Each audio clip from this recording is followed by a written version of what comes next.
Coming up in today's episode of Inspire to Inspire. I never knew that online courses were a thing, or I never thought I'd be an entrepreneur, so I never expected money or success. But what ended up happening was more people liked the content I was making, and the musicians were saying, you explain music recording in a way that I understand better than anybody's ever had. The good thing was I had no other choice. I had to figure something out. So every day was kind of like a giant test. Like, let me try this content and see if that resonates. Let me try to sell this thing and see if that resonates. Only way to stand out is to be unique. And the only way to be unique is to be you, because you actually are unique. Mr. M. Dongo. Mr. Dongo. Wonderful time working with Mr. G. Mr. M. Dongo, and he is a 10X person. I love your energy. He just go like boom, boom, boom, boom, boom. It's amazing. I always love the way this man carries himself with dignity and respect. Hi everybody, this is your guy again, Munya, aka Mr. M. Danga, and I am here at the Kajabi Hero Live. Guess who do I have? My brother here, the multi-millionaire guy, who has been really helping me from a distance. I've been studying his content both from YouTube and also some of his courses way back. I think I actually get to know some of your content, I think from around 2020, by the time I was still studying actually. And I managed to actually bring him here, and I'm so excited for Kajabi Hero Live, and he is here. Brother, how are you, Graham? I'm doing great, man. Great, man. You know, I just want to know one thing. You know, you have built multi-million-dollar businesses, right? How do you maintain the calmness, being grounded, and like still being human? Because there are so many people who are making just $1,000 and they are untouchable, you know. But you are there sitting with me. Last year, I had just arrived from Africa. You actually sat with me as well. You actually gave me some great advice, and we took some pictures. How do you maintain the humanness? Oh man, well, it helps to have a wife and kids that don't think you're that big of a deal. You know?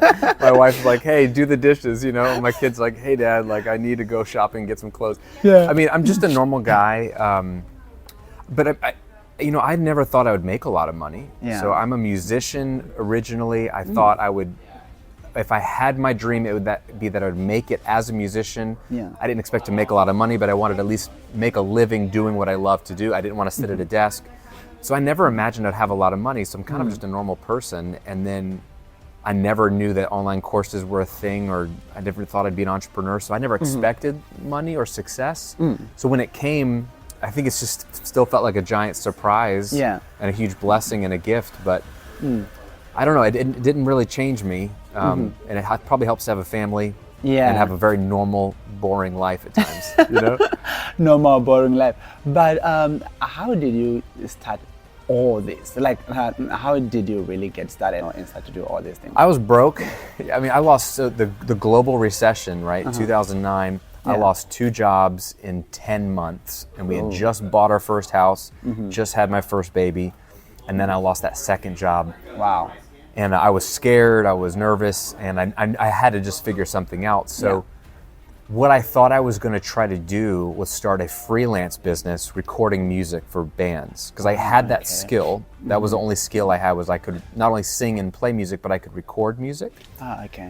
So I started a YouTube channel and a blog thinking I would put some content out there on the internet.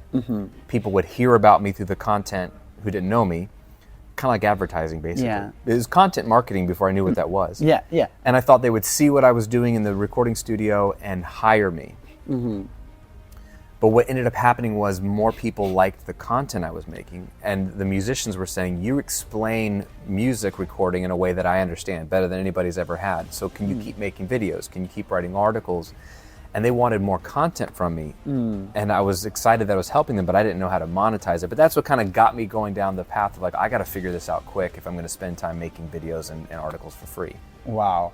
So you kept on going simply because like the audience that was really indulging your content, like they were really loving it, and they're like, okay, give us more. So at some point, like especially during that time where you were actually starting, did you doubt yourself, like, oh, am I doing good enough? The whole time. Or what am I doing here? Yeah, I mean, the first 2 years, the first 18 months of my business, we were on food stamps, or they call it SNAP in the US, right? Government assistance. They paid for our groceries. It was embarrassing. It was humiliating. And so, yeah, every day, bro, I was scared out of my mind. I was like, I don't know what I'm doing. Yeah. I don't know if this content's going to work. I don't know how to sell anything. Yeah. I don't know if anyone's going to listen. Yeah. But the good thing was I had no other choice. I had to figure something out. So every day was kind of like a giant test. Like, let me try this content and see if that resonates. Let me try to sell this thing, see if that resonates. And so, yeah, man, I was scared. I mean, it took us probably 2 years till we actually made enough money that it replaced my old salary. Wow. And I felt like, oh, wow, we're not rich, but like I'm making what I used to make with a job, and now I'm at home. So that was the first time I could like breathe a sigh of relief. Wow. Because like so on my side, at first I was not even believing myself. Yep. And well, to be quite frank, I wouldn't buy me. Yeah. But yeah, like I wouldn't really buy me. But what surprised me, because I used to run my business from event after event, so what really surprised me was that on each and every event, yet I am still saying that, you know what, Munyan, this is it, you done. Guess what? I'll be like, okay, you know what, let me sell something, and people buy that thing. Even though I'll be like, I think this is the last time I am seeing these people. Wow. They then buy. I'm like, what are they buying? So literally, I was not believing in myself. So, and also one of my greatest coach, Bob Proctor, may you rest in peace. Yep. You know, he once said that if you don't believe in yourself, then borrow other people's belief in you. Yes. What's your take on that? Because this really affects everybody, especially those who are still starting to run their own businesses. Yeah. Like we are the enemy of ourselves each and every day. Yeah. So how did you deal that's a with real that? problem. Yeah. And to be honest, I've been doing this 15 years, and I still have to fight that battle. Like, do you? Oh yeah. Like, you have more history of like, okay, I can add value, I can serve people. Yeah. But then you go home and you're by yourself, and you still have the same fears or questions like, am I making a difference? So like, I don't think that goes away. At least it hasn't for me. I've gotten better at it. But so like, we're at this Kajabi event right now. Yeah. You come to an event like this, you talk to other people who encourage you, that say, oh man, you're doing a great job. Like I met a woman just yesterday who was asking me if the way she's doing her business was stupid, if she's getting off track. And I asked her to walk me through everything. And I said, you're doing textbook the best way you could grow this business. You're actually right where you should be.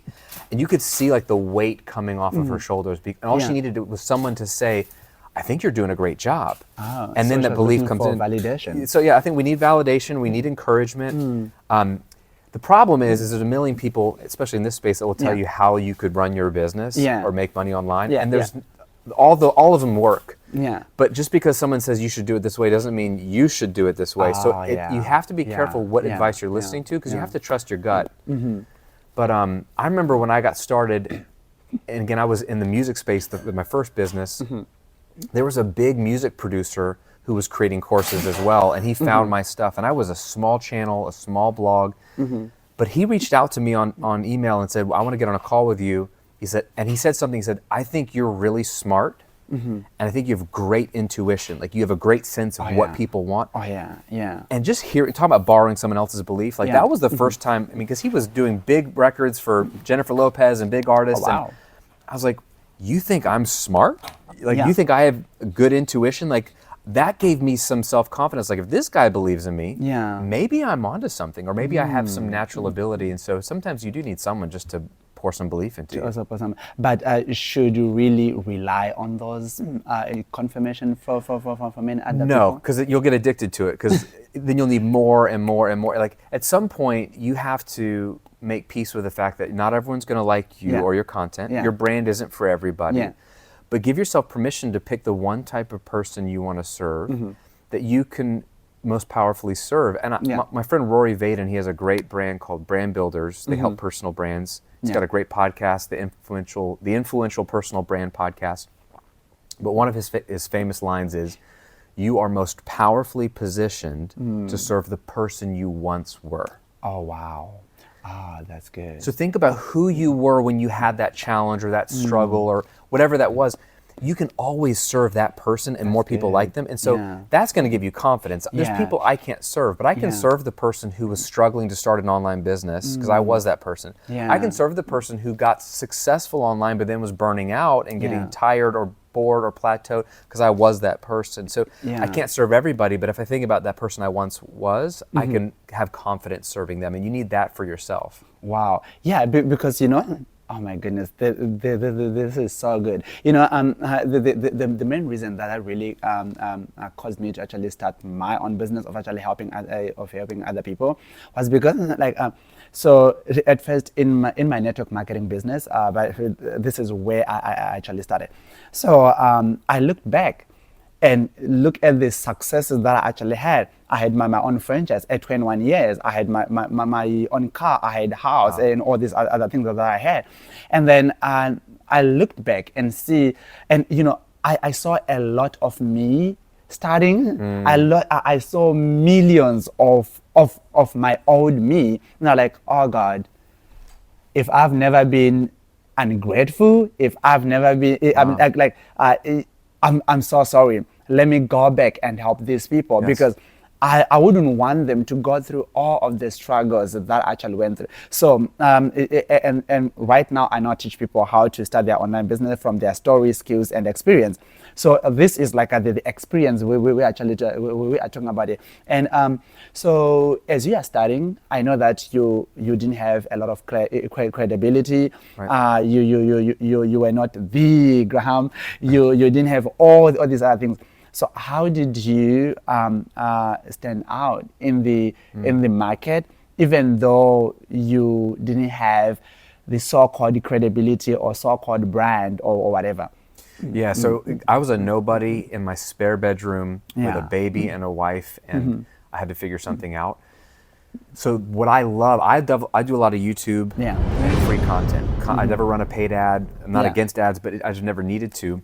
But I really love free content because when you have no credibility, the best way to get credibility is to serve people for free. Oh, yeah. Let them watch a video of yours, listen to a podcast of yours, read a blog, and go try what you're teaching and see if it works for them. And once it works for them, they come back and they realize, oh, he knows what he's talking about. Yeah. And so then nobody knows who you are, but that person has trust in you. Yeah. And so then your audience starts to grow and you build trust, and trust is the greatest asset you can build with your audience. And then once that starts to grow, then good things come. So for me, it was super slow, but eventually my YouTube channel grew. Yeah. And I eventually became the largest YouTube channel in that music recording space. It's like 600,000, 700,000 subscribers. So then other people in my space take notice now because I have a big channel. Yeah. And that's some credibility. And then you can leverage each thing to the next credibility. When I started as a business coach, nobody knew me as a business coach. But I had made millions of dollars with my business. And I had a big YouTube channel, and so that leveraged into some credibility. So it all, you can stack it, but when you have no credibility, the best way to get it is to go serve somebody, even one person. Get one client, serve them, get them a result, whether you're a fitness coach, you help that person lose weight, here's what they look like before, here's what they look like now. If it's making money, I had no business, now I have a business. You serve one person, now you have the testimonial, now you have they're gonna respect you and tell people about you. So I helped so many people for free online, and they went and shared my content with other people. And that's how I began creating credibility out of nothing, if that makes sense. Because nobody knew my name or my brand, but serving people for free and getting the results for free, that's the best way to start. Wow, I love that. Please hold that thought. We'll be right back. Catch this. The BNC Mobi app is your one-stop solution for all things BNC. This sleek, user-friendly application is your gateway to a world of services, products, and online courses. No more clunky web pages or tedious searches. With BNC Mobi, it's all at your fingertips. Imagine booking a session with Mr. Dongo without breaking a sweat, or accessing your BNC SuccessFlix offers with just a swipe. It's not a dream, it's BNC Mobi. And where can you find this wonder? Google Play, App Store, and App Gallery. Just grab your mobile device, search for BNC Mobi, and tap Install. It's that simple. So why wait? Dive into the world of BNC Mobi and discover the convenience of having BNC at your fingertips. It's time to redefine your BNC experience with BNC Mobi. Get it now. So the other thing that I just wanted to ask, so as you were still studying, right, during that time, by the time you were still studying, quick question, did you, okay, like right now, if somebody want to jump in and actually start right now, I know that they are going to compare themselves with you, with me, with everybody else out there, and so many other people who are doing it at a pro level ever. And then they might actually start to either copy them or get a little bit intimidated or whatever. What's your thought on being authentic and being yourself in doing that? Yeah, Why should you maintain the authenticity of being like you and you and you? Oh yeah, I mean, three reasons. One, it's way harder to be somebody else. Yeah. I mean, it's just easier to be yourself, like it's who you are. So I'm all about building an effortless business. Make it easier on yourself. So the easiest thing you could do is be yourself. So it's easier on you. Two, it's, at the end of the day, the internet is getting so full of people. The only way to stand out is to be unique, and the only way to be unique is to be you, because you actually are unique. You and I could, and a million other people could teach the same topic and even have some similar core beliefs, because there's some things that are just timeless principles at work. But your life experience, your family, where you come from, the way you think is different than my life experience, where my family, where I come from. And so that you're always going to be unique in just because of who you are. So you're going to have your own unique voice. And people are in a space where they're now looking for the voice they want to learn from. So they might want to learn to build a business, and they may not want to learn it from me, but they might want to learn it from you because they like the way you think about it. And then third, you want to be authentically you. And the best way to do that is to think of some contrarian points of view, meaning things that most people believe X about my topic, but the truth is this, or I believe this. And you don't want to just be controversial for the sake of controversial, but if you truly believe that, like, hey, a lot of people think this is the way to do it, I do it a little bit differently. Share those things as much as possible, because it's going to attract a bigger crowd, because like, hey, here's this guy saying like to do it differently. And that, as long as you actually believe that to be true, it's going to help you stand out and be yourself and be authentic. So it's what works, it's what people want, and it's the easiest thing to do. Wow. I can't remember who actually said that, be yourself because everybody else is taken. Exactly. Because like literally everybody else is actually taken. All right, so to kind of like, well, because we are now approaching somewhere. So I know that you are a very busy person and you have this great family. I love your podcast, by the way. I told you about it. Like, I am watching it. I am listening to it. I just love it. So you also write books, and you have these members that you are supposed to actually serve. You still have a family. You need to be a dad. Right. You know, you need to be the husband. Man, how do you do all these things? Like, really? How do you do all these things? So it's a fair question. I think it looks like I do a lot more than I do. So, I mean, to me, the business is fun. I love my work. I love my business, but it was always secondary to my family. So the only reason I started a business was because I needed to take care of my family. So I think entrepreneurs look at their weeks wrong. They look at what they have to do for their business, and they try to fit in their family. They try to fit in exercise or the things that they want, the fun things they want to do. So all the hobbies go away, your health goes away, your relationships fall apart for the sake of the business. You have to flip it upside down. So you got to look at your week and say, what is most important for my family? So I look at four things: family time, if you have a family, and if you don't have a personal family, if you're not married with kids, then like your extended family, your friends, like Yeah. You need relationship time. Yeah. Is there time in your week where you're Yeah. spending time with other people? Yeah. Personal time. What do you love to do? Like, is it a sport? Is it, I love to read books. I want to make sure there's time for me to read. I like to exercise. Make sure there's personal time, because that fuels you. That helps you Yeah. become more of you, which, going back Correct. to being authentic, is Correct. important. Then you need the actual money-making time, the rain-making time. Now, what's interesting about this is most business owners, especially ones that are actually established, they don't actually know what makes the money. They do a lot of stuff, Yeah. but only a small percentage of it actually moves the needle. So I've learned to evaluate everything I'm doing and eliminate the 80% of it that's not doing much, and just do the 20% that's doing a lot. So, for example, I don't post a lot on social media because it doesn't move the needle. Yeah. But I will create one piece of long form content a week, like a video podcast, and I make sure that I have a lead magnet and an automated funnel that sells something, and I have recurring revenue and upsells. I have the things that I know make the move the needle. So I spend a little bit of time doing those things.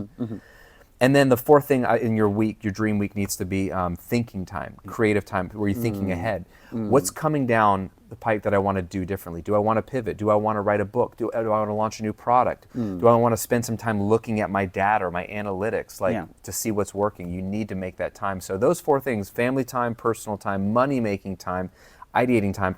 Only one of those four is really driving the business in the short term. But the other three drive your whole life and your business in the long term. I think most people just start with shoving business in first and hope they can fit in everything else later. But you got to do it the other way around. Wow. So because if one other side is not balanced, almost everywhere else is not there. Absolutely. Yeah. Well, I always tell people that, you know what, I don't like being busy. I love being productive.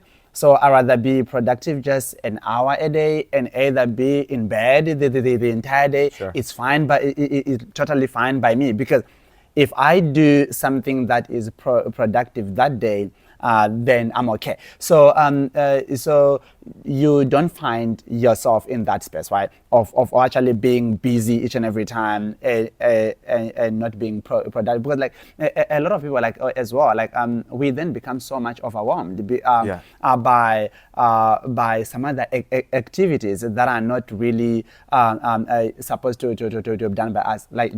Just like what you mentioned. Thank you, Asha, for mentioning that. Then just to wrap up, can you tell me a little bit about your new book? I love that. Thank you. So the newest book is called Rebel, Find Yourself by Not Following the Crowd. And I think it's not a business book, which is kind of different for me, but it really is, it's a you book. So I think people are frustrated in life because whether it's in your family, your work, whatever, because you're operating out of the way you were designed. Yeah. I believe that there's a designer. I believe you were designed a certain way by God, and it's so much easier to be you. And so the book is well, we don't know who we are because we're too busy being a husband, father, business owner. I don't have time to figure out who I am. So it is like a coaching session in a book to figure out who you are, what you love, what lights you up, and then give you a framework that spells out the word rebel. It's a 5-part framework to figure out what dreams you want to pursue, how to pursue them, how to make them a reality. And really, if everyone's going one way, let's just even take business. A lot of businesses look the same online because everyone's copying everybody. But do we want to do what everyone else is doing if the reality is most of those business owners aren't very profitable and they're stressed out? I don't want either of those. I want to make lots of money and have no stress. So maybe we have to do something different. And so we want to go the other way from everybody else and not be like everybody else. And so the book helps you figure out your unique way of doing life, and that can include your work and include your family, and give you the permission to be yourself and figure that out. Wow. So being authentic, it's very important, but you cannot be authentic if you don't know who the hell you are. That's it. And you cannot do what you love if you don't know who is you, like who you are. Yep. So you might end up doing something that the society think that this is good, or that my family think is good, or my culture, or Americans, or whoever, but not you. That was so deep. Graham, thank you so much for creating time to come and actually sit here with me.